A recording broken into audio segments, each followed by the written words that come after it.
छोटी सी घटना बता रहा हूँ। क्या हुआ, रात का समय था, रात के 2:30 बजे थे। एक सेठ जो हैं, उनको नींद आ रही थी, मतलब नींद नहीं आ रही थी। रात को पूरा जो है वो इधर से उधर, उधर से इधर, और पता नहीं किस किस ख्यालों में, ये बच्चा क्या हो जाएगा, मेरा पैसा खत्म हो गया, ये है वो है, सभी प्रकार से जो है। अमीर है व्यक्ति, पैसा है उसके पास, लेकिन वो कर क्या रहा है, वो मन से दुखी है बड़ा, और नींद नहीं आ रही, सबसे बड़ी बात है। तो और चैन भी नहीं आ रहा था। तो क्या किया, आखिर थक करके वो नीचे उतर करके उसने कार निकाली। सोचा चलो शहर के चक्कर लगाएं इधर उधर। ध्यान से सुनिए। तो वो सड़कों पर निकला, और सड़कों पर निकल करके इधर उधर क्या कर रहे हैं वो, रास्ते में एक मंदिर दिखा उन्हें, और सोचा चलो इस मंदिर में ही मैं थोड़ी देर बैठ लूं भगवान के आगे। सुना है 4:30 बजे भगवान का पट खुल जाता है। तो जब वो अंदर गए, तो एक व्यक्ति पहले से ही वहां प्रार्थना कर रहा था। अब ये इन्होंने सोचा चलो मैं अकेला रहूंगा थोड़ी देर भगवान के संग। लेकिन आश्चर्य देखा कि भगवान की मूर्ति के सामने वो एक व्यक्ति पहले से ही उदास चेहरा, आंखों में करुणा ऐसा लेकर के बैठा हुआ था। सेठ जी ने पूछा, भाई एक तो मंदिर में हो, इतनी रात को क्या कर रहे हो? तो उस आदमी ने कहा, मेरी पत्नी अस्पताल में है, सुबह यदि उसका ऑपरेशन नहीं हुआ तो मर जाएगी, और मेरे पास ऑपरेशन के लिए पैसा नहीं है।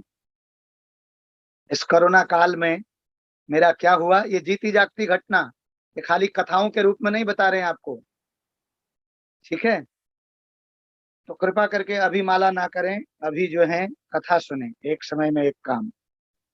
तो आदमी ने कहा, क्योंकि कथा के बीच में माला करना ना, वो अपराध होता है, ठीक है ना? सवेरे से लेके अभी तक इतना समय, फिर अभी कथा 12:30 बजे सब खत्म हो जाएगा, उसके बाद जितना समय करना है रात के 10 बजे तक, ध्यान पूर्वक जप ना करना भी अपराध है। कर अच्छा रहे हम, लेकिन फिर भी ये चीजों का ध्यान देना जरूरी है। तो हुआ क्या, सेठ जी ने पूछा, भाई कहाँ है तुम्हारी पत्नी? बोले हॉस्पिटल में है, यदि सवेरे तक ऑपरेशन नहीं हुआ तो क्या हो जाएगा, वो जो है शरीर छोड़ देगी, मर जाएगी। और मैं यहाँ भगवान के पास इसलिए आया हूँ, मैंने सभी रिश्तेदारों को फोन कर लिया है, उनके स्विच ऑफ आ रहे हैं। 2 दिन पहले से ही स्विच ऑफ, जब से बताया कि पत्नी बीमार है, कोई बात नहीं करना चाहता है, मेरा नंबर ब्लॉक कर दिया है, सब जगह चक्कर मार लिए मैंने, कोई पैसा देने को तैयार नहीं है। और मैंने सोचा भगवान के आगे आऊं मैं, भगवान से मांगूं, भगवान से प्रार्थना करूं।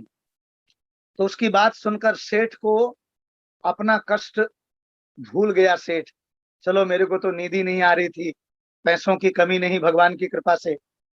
तो जितने भी रुपये थे सेठ की जेब में उस वक्त में, वो उस आदमी को दे दिए सेठ जी ने।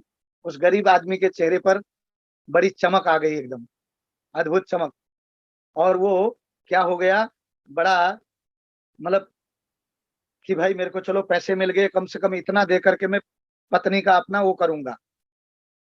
तो इसके साथ साथ सेठ ने अपना कार्ड भी दिया, बोले अगर और जरूरत पड़ेगी तो कृपा करके ये इस पते पर आ जाना, मैं जितना तुम्हारा खर्चा होगा, लाखों में भी होगा तो सब दे दूंगा। आश्चर्य से सेठ ने कहा, किसका पता है भाई, ठीक है कि नहीं? तो हाँ, तो वो जो गरीब आदमी है उसने कार्ड वापस दे दिया, बोले सेठ जी मुझे कार्ड वापस नहीं चाहिए, मेरे पास उसका पता है। अब इस सेठ ने सोचा, मैं तो कार्ड दे रहा हूँ इसको, इसकी हेल्प कर रहा हूँ, लेकिन ये उसका पता है। बोले किसका पता है भाई, ये तो बताओ। तो गरीब आदमी ने कहा, जिसने रात को 2:30 बजे आपको यहाँ भेजा। नहीं तो रात के 2:30 बजे कोई मंदिर जाता है? जिसने रात के 2:30 बजे आपको मंदिर में भेजा, उसका पता मेरे पास है, जो मेरे लिए इतनी व्यवस्था कर सकता है, तो उसका कार्ड मेरे पास में है। यह है अटूट विश्वास से सारे कार्य पूरे हो जाते हैं। समझ रहे नहीं?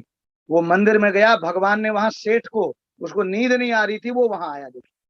तो इसलिए याद रखना, जब भी घर से बाहर निकलें तो घर में विराजमान अपने प्रभु को जरूर मिल करके जाएं, प्रार्थना करके जाएं, हे प्रभु मैं आपका चिंतन कर पाऊं, आपको याद करते हुए मैं कर्म कर पाऊं, और जब लौट कर आए तो भगवान को धन्यवाद करें कि प्रभु मैं सुरक्षित घर आया, और ये दास आपकी सेवा में तैयार है, उनको थैंक्स दें। क्योंकि याद रखना, उनको भी आपके घर लौटने का इंतजार है, भगवान को भी। घर में नियम बनाएं, जब भी आप घर से बाहर निकलें तो घर में मंदिर के पास कम से कम 10 मिनट 5 मिनट भगवान के, या 2 मिनट ही भगवान के सामने खड़े रह करके भगवान को याद करना चाहिए, उनको प्रार्थना करनी चाहिए, और ये बोलना चाहिए कि आपको साथ में लेकर के मैं चल रहा हूं, ऐसा बोल करके ही घर से निकलें।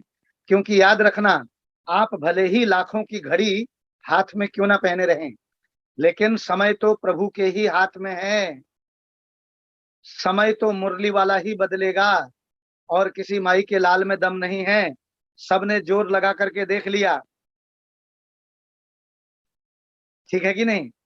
तो यदि संसार में कष्ट हैं, तो कष्टों को देने वाला यदि है, तो कष्टों को ठीक करने वाला भी है।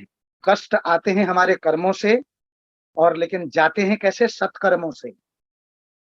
ऐसा नहीं कि कष्ट आ गए तो शराब पीना शुरू कर दिया, या मंदिर आना छोड़ दिया, भक्तों से बात करना, अरे उससे क्या होगा, और घाटा है, धर्म के रास्ते से भटक जाएंगे।